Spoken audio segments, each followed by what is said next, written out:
category is Live. I am here with MJ Rodriguez, oh, this is such a thrill. The star of FX's Pose. Y'all, I can't even speak. Blanca, she's here.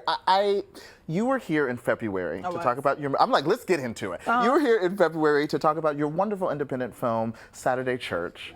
And now Pose is out here, and we are truly getting our lives every Sunday. What is it like now? What's your life like? My life is pretty crazy in the most wonderful way. Everything has been coming like full throttle, and I've asked for this. I've asked for it so long, and now it's coming into full fruition, and I can't complain. We have so many things that are happening, and so many things that we're bringing to the table and to the forefront that I've always wanted to, divulge into, especially through art, because that's the main important thing. So yeah, it's been pretty good. So you felt ready. You don't feel overwhelmed? There's moments where I do get overwhelmed, but for the most part, yeah, I've been ready. Okay. And because God, your mother, I've been thinking about mother so much, and just what it means to be a chosen mother, and mothering people you did not bring into this world, but you're going to keep them in this world. Something that's very powerful about the show is that, gay black men, there are just so many moments watching Jamal dance, where we see our lives represented by people we know understand what it means to us. What have you kind of heard from fans? Oh my God, I've heard so many things from a lot of fans. They hit me up in the DMs, y'all.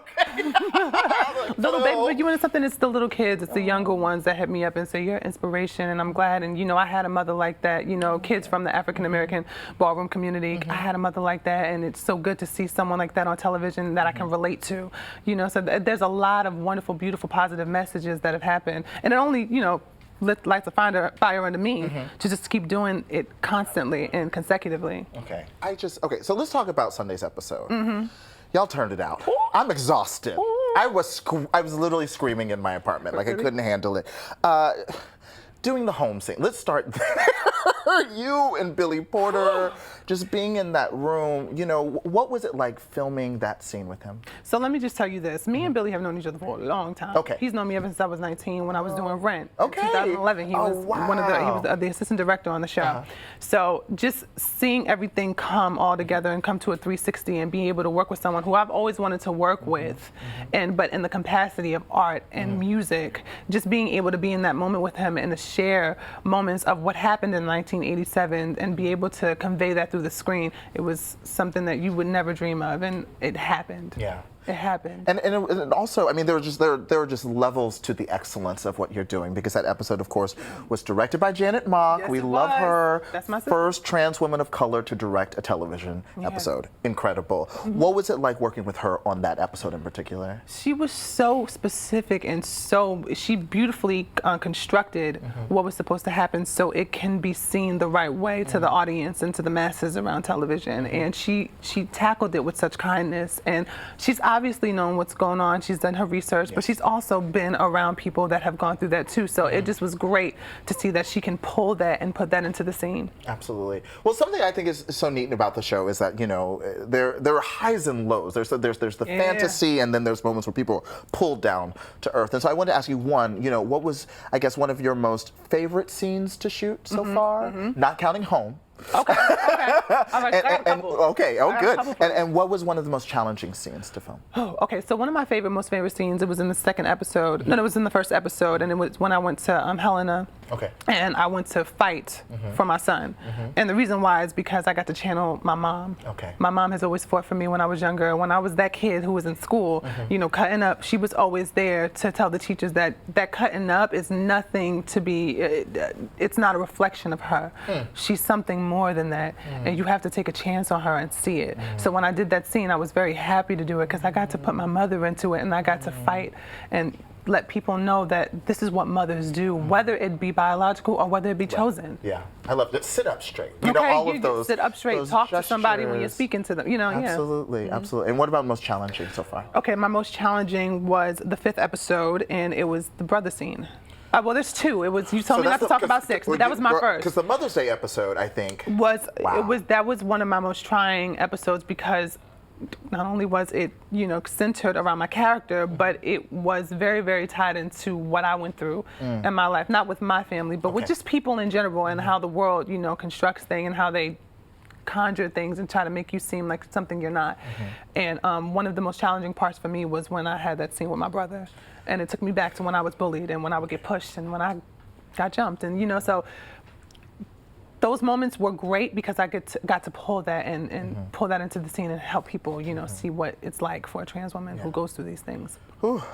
And to that point, I think something that's so powerful about the Mother's Day episode is, and you talk with Pray Tell about this, you talk really about how you love someone through the wrongs. You know, how do you love someone when they're no longer here to like have that conversation? And what would you say to young people who are like grappling with this, you know, like my mom is my mom, but she kicked me out of my home, or, you know, I've been pushed against walls. Like, how do you deal with that? Usually there's always a guttural feeling within you, and you always have to follow that gut feeling. If it's whether you have to leave your house and you have to love them from afar, or whether you have to stay there and fix it together and work on it together, I feel it's up to you. You make the decision, but you always, like you said, you have to love constantly. You can't bring any negative in it because it's gonna stop you right then and there. You have to constantly love, even love through the hard times, even love through the negative times. You have to love. That is the main message. That is the main message, and it will get you through, and I'm a testament of it. You know, so. And I love that the show accepts that it's okay to love from a distance. Yes. Right, to maintain your safety and the boundary that you need as well. That doesn't mean you don't love them. Yeah, exactly. Well, let's talk about the fantasy aspect of it too, because it's important, right? It's not just like, you know, like icing on the cake. Like it's the home for so many of these stories and these moments. Do you have a favorite ball scene that we've seen so far, a favorite look? So I got a chance to witness the bazaar scene. I can't tell you about that too much, but there's a scene that you will see coming up very soon. And it's extravagant, it's out there, it's different. And it took me back to when I would go to certain balls and I would see like all of these extravagant outfits, and also took me back to, I went to a recent ball called the Latex Ball, and there was this individual with this like gold, like it was like thorns coming out of them and everything, and it was just like it was crazy. Beyond, and that was one of my favorite parts of the scene. So good, so good. And I guess, you know, I mean, my goodness, we're forward looking, because I told you when you were here for Saturday Church, I was like, I feel like we're going to see each other again, and this is the beginning of a relationship we're all having it with you, MJ. What are you doing next? Like, what do you want to do now that you've just like that? It's Pose, you're here. I know, right? There are many things that I want to do right now. I'm still in the works with some other things that I can't really talk about, but they're in the works. And the main thing that I would like to tackle is probably be a superhero. I think a lot of people need to see a trans woman be a superhero and see that we can fight and that we can save lives as well. There's the stigma that's always held over our heads. I've said this before, but I want to repeat that again so people can understand that that's has to be released, and that people have to see us as humans first before they see anything else. And I would love to see that conveyed through a character, a superhero role, probably a Marvel situation, you know? So that would be good for me, I feel. I love that. And to that point, I mean, thinking about who we get to see as our heroes, like Scarlett Johansson, who's certainly a part of the Marvel world. You know, I mean, she loves to play people who are not straight white women. Oh, God. Straight white women. And certainly there's been a conversation about her being cast as a trans person. What would you don't have to say anything to her, but what would you say, you know, to people who generously are trying to listen and understand why trans actors are so passionate about the opportunity to play trans characters? I think if there are individuals out there that can convey different roles, I think we should be allotted the opportunity to convey those roles as well. There are many characters on the show, on Pose. There's 140 cast members and crews who are trans individuals that are playing an array of roles, and I just think it would be important for us to be allotted cis roles too. And I've also played cis roles, so I can't really complain, but I do think it should be a little bit more inclusive. Yeah, you need the opportunity. You need the opportunity, because you shine when you do it. Right. You shine when you do it. Well, friends, the future is here. And her name is MJ Rodriguez. All right, MJ, thank you so much for being here. Again, you can catch Pose Sunday nights on FX. Tweet it, the hashtag is PoseFX. I'll watch it afterwards, and I'll catch up with you, boo-boo. Up next, more AM to DM.